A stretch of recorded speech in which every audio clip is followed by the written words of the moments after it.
যখন 22 বাজারও হরিদাস ঠাকুরকে বেত্রাঘাত করে মারতে পারলেন না, তখন যারা বেত্রাঘাত করেছিলেন তারা হরিদাস ঠাকুরের পায়ে পড়লেন, আপনি কেন মরছেন না? আপনি যদি না মারে আমাদের ঘরের সংসার রোজগার শেষ হয়ে যাবে। কিন্তু শাসকের আদেশ মতো সবকিছু করছি, তিনি যদি অর্থ না দেয় তাহলে সংসারে খাবো কি, পড়াবো কি?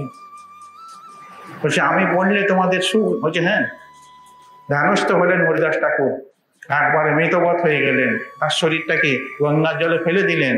হরিদাস ঠাকুর ভাসতে ভাসতে ফুলিয়াতে এলেন, সেখানে এসে আবার ভজন শুরু করলেন। যখন মুসলমান শাসন কথা জানতে পারলেন হরিদাস ঠাকুর তিনি রয়েছেন, জীবিত রয়েছেন, তার কাছে গেলেন, ক্ষমা প্রার্থনা করলেন।